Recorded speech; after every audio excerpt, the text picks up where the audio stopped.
बन ही नहीं रहा है। हो गई होगी। उनका नहीं बनता। अरे पेन दिन ज़्यादा मेगापिक्सल नहीं बन ही उसका नहीं रहा है ना उससे। अरे दूंगा ना उसको। Good morning friends. Last class में हम लोगों ने फोरियर साइन ट्रांसफॉर्म और कोसाइन ट्रांसफॉर्म को डिस्कस किया था। ठीक, इनवर्स फोरियर साइन ट्रांसफॉर्म क्या होता है, इनवर्स फोरियर कोसाइन ट्रांसफॉर्म क्या होता है, इसके लिए भी हमने फार्मूले जनरेट किए थे। आज की क्लास में हम इनवर्स फोरियर साइन ट्रांसफॉर्म का यूज करके इंटीग्रल को हम कैसे सॉल्व कर सकते हैं वो अपन देखेंगे। ठीक है, तो हमारा फर्स्ट प्रॉब्लम है यहाँ पे, find the Fourier sine transform of this function and hence evaluate the integral 0 to infinity x sin mx upon 1 plus x square dx। ठीक, पहले अपन देखें कि जो हमारा फोरियर साइन ट्रांसफॉर्म होता है उसको हम कैसे डिफाइन करते हैं। f bar s of s is root 2 upon pi integral 0 to infinity fx sin sx dx। okay, in the interval 0 to infinity x is positive। क्यों ऐसा है, देखें यहाँ पे आपको फंक्शन जो दिया हुआ है e to the power minus में मॉड x के इक्वल दिया है ना। और मॉड x की डेफिनेशन अपन ऑलरेडी जानते हैं कि अगर x पॉजिटिव वैल्यूज एक्सेप्ट कर रहा है तो मॉड x को हम प्लस x की फॉर्म में डिफाइन करते हैं, और अगर x नेगेटिव वैल्यू एक्सेप्ट कर रहा है तो अपन उसको माइनस ऑफ x की फॉर्म में डिफाइन करते हैं। अगर हम हमारे यहाँ पे इंटीग्रल की लिमिट्स देख रहे हैं तो वो कैसी है, 0 टू इंफिनिटी, यानी x कैसा है, 0 से ग्रेटर वैल्यू एक्सेप्ट कर रहा है, मींस पॉजिटिव वैल्यू एक्सेप्ट कर रहा है। इसलिए इस इंटरवल में, in this interval 0 to infinity, x कैसा होगा आपका, पॉजिटिव होगा, यानी मॉड x को हम किसके इक्वल लिखेंगे, प्लस ऑफ x के इक्वल लिखेंगे। जब यहाँ पे मॉड ऑफ x की जगह मैंने प्लस x पुट किया, माइनस साइन का मल्टीप्लाई हुआ, तो मेरे पास इस इंटरवल के लिए फंक्शन fx की वैल्यू क्या आ जाएगी, e to the power minus of x आ जाएगी।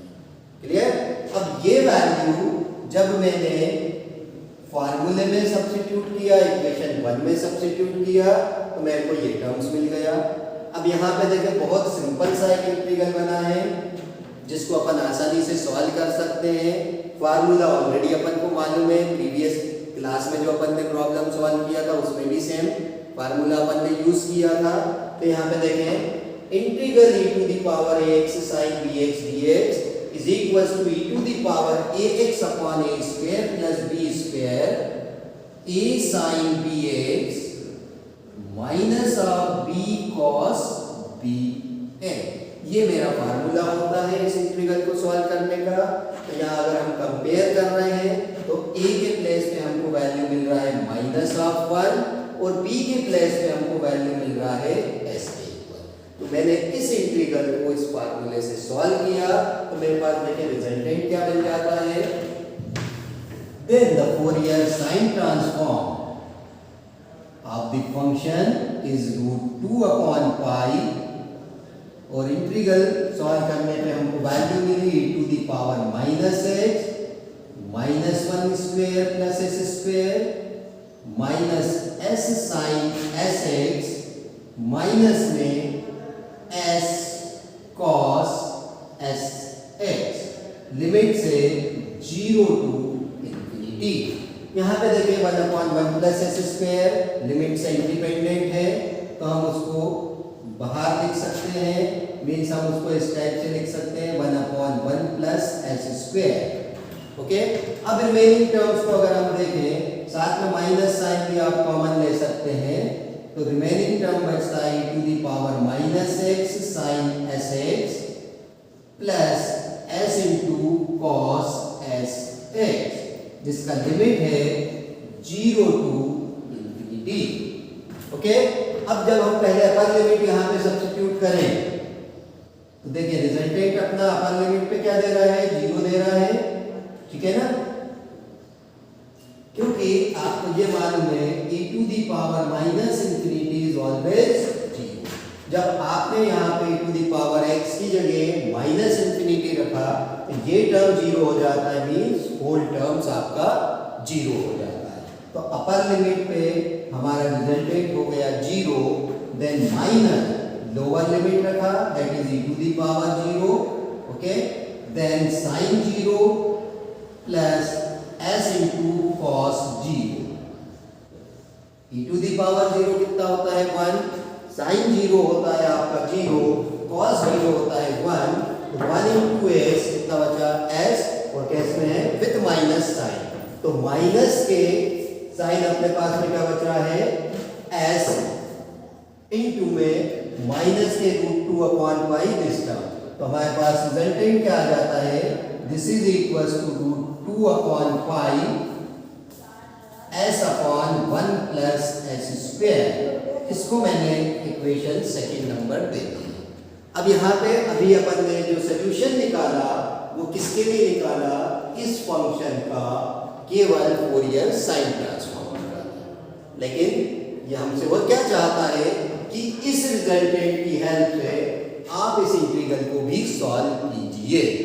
तो जब कभी भी हमको फोरियर साइन ट्रांसफॉर्म या Fourier sine transform, cosine transform की हेल्प से जब किसी इंटीग्रल को सॉल्व करने को बोलता है तो हम किसको यूज करते हैं, इनवर्स फॉर्म को यूज करते हैं, राइट। तो अब मैंने इनवर्स फोरियर साइन ट्रांसफॉर्म की हेल्प से क्या कर सकता हूँ, इस इंटीग्रल को मैं सॉल्व कर सकता हूँ, राइट। तो देखें कैसे सॉल्यूशन अपन को मिलेगा,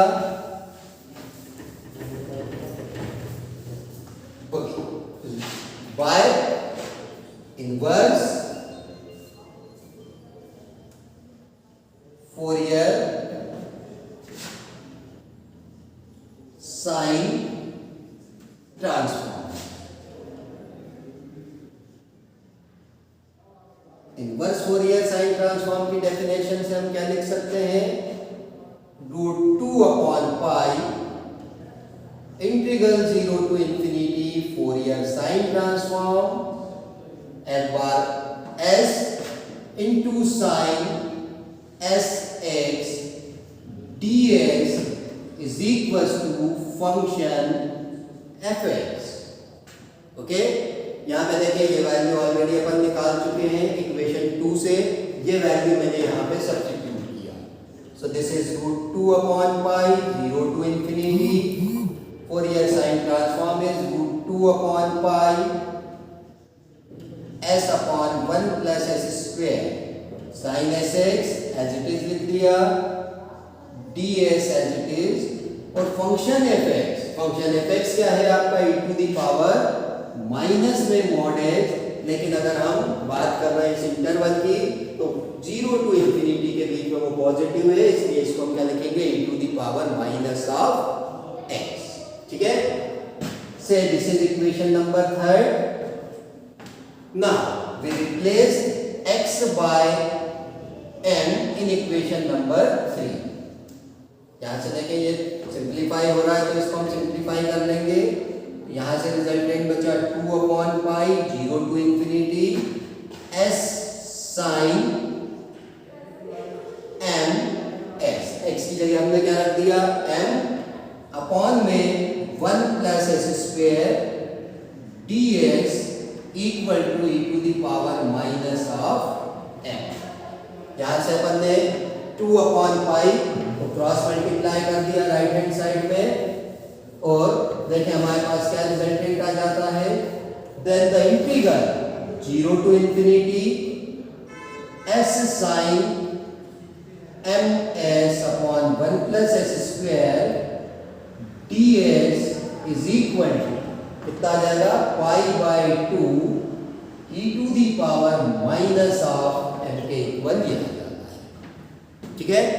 अब अगर फ्रेंड्स अपन यहाँ पे ध्यान दें तो ये जो मेरा इंटीग्रल बना है और जो इंटीग्रल मेरे को सॉल्व करना है, आप देखें दोनों इंटीग्रल बिल्कुल सेम बन गए हैं, सिर्फ फर्क कहाँ दिख रहा है, केवल वेरिएबल का आता है। यहाँ पे वेरिएबल s आ रहा है, यहाँ पे वेरिएबल x आ रहा है।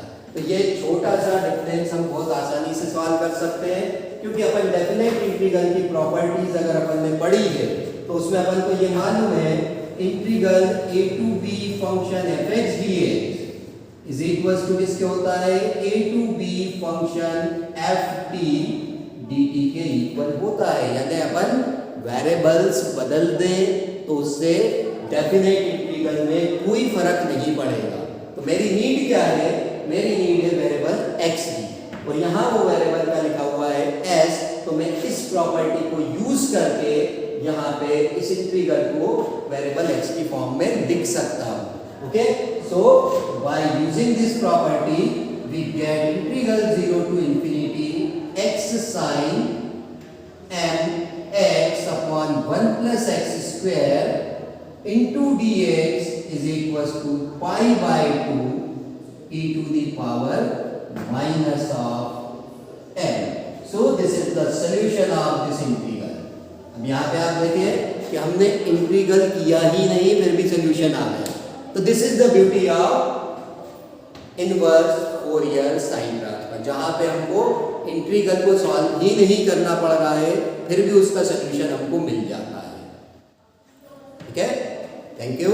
नेक्स्ट वीडियो में हम इसी को आगे कंटिन्यू करेंगे और इस पे कुछ अच्छे अच्छे प्रॉब्लम्स हम देखेंगे। ठीक, थैंक यू।